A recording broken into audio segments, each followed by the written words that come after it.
both cases is outraged. And President Obama just came out and gave a statement about how tough the cops had, but hey, there's a problem.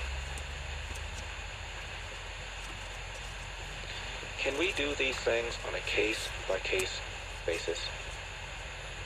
And can we just reflect on a few things known as facts? Washington Post had a big article about police shootings in 2015. 965. Out of that total, some 500 were white. Twice as many were white as black. Only 4% were white men shooting, killing unarmed black men. Less than 4%.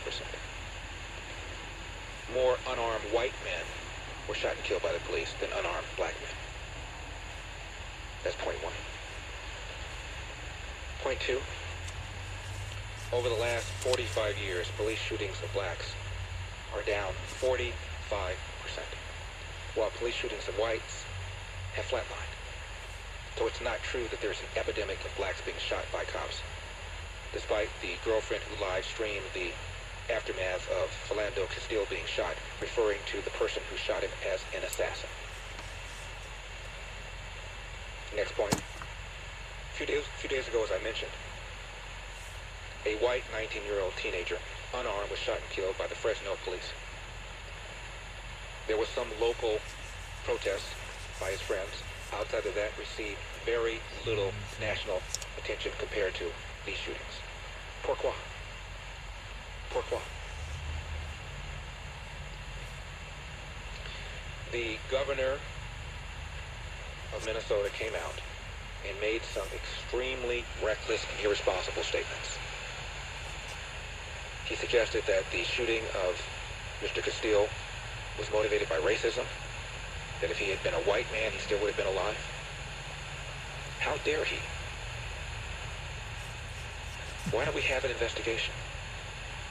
And for what it's worth, the cop who shot Mr. Castile turns out to be of Asian descent. Or as his girlfriend, the girlfriend of the deceased said, he's Chinese. How dare he, the governor? But you see, here's the political calculation that governors have made. Better to throw the cops under the bus, appease the loud voices in the black community, because the worst that'll happen is white people will be indifferent because they're used to being called bigots. But if you don't appease certain loud voices in the black community, you're going to be accused of bigotry, racism, and that's a pain you don't need. So we'll err on the side of throwing the cops under the bus, making irresponsible statements that may or may not be later on corroborated by the facts. I remember some years ago, a man was in New York when Hillary was still a senator, and the police were pursuing him. And they told him to put his hands up, and he reached for his wallet. The police thought he was going for a gun, and they blew him away. A whole bunch of shots were fired by several officers. Hillary referred to the officers as murderers. Guess what? A multi-ethnic jury found the cops not guilty. So what this governor has done is tainted the jury pool,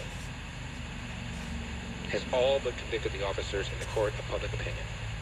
And when the lawyers take the case, and they will, they're going to refer to the governor's statement and make an argument that their client could not get a fair trial.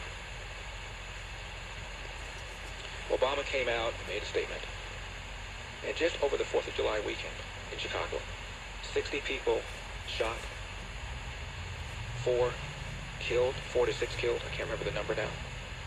Chicago is on pace for 700 homicides this year, highest in over 20 or 30 years. Chicago is a third white, a third black, and a third Hispanic. However, 70% of these homicides are black on black, and get this, 75% of them are unsolved. In part because these are gang-related shootings, and there's a no-snitch culture. And who wants to cooperate with people who are called assassins? And that brings up another point. In Ferguson, what was the complaint? It was a almost all-white police department, even though Ferguson was 66% black. What black person is going to apply for a job to become an assassin? Here you are calling cops assassins. And even the cops in the Freddie Gray case, 6 cops, 3 of them are black. It doesn't matter. Once you are a cop, you put on that badge, you become a racist and you engage in racially profiling just like a white guy does. Who wants that job?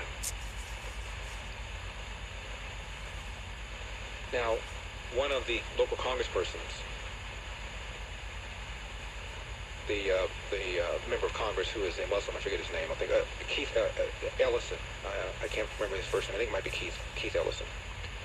He referred to this as an epidemic and talked about Tamir Rice and talked about Michael Brown. Excuse me. There were 3 independent use of force experts who said that the cops who were involved in the shooting death of Tamir Rice acted appropriately. Michael Brown, we found out that Dorian Johnson, the man who was with him, lied. Turns out the Justice Department completely cleared this officer, who, by the way, can't work anymore.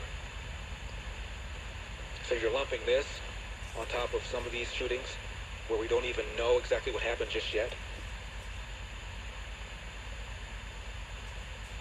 Now, there are some things that appear to be open and shut right away. The beating of Rodney King, anybody looking at that video, there's no excuse for that. Walter Scott, the man that was running away, got shot in the back, there's no excuse for that. But the rest of these require us to get the information. Can we get the information first?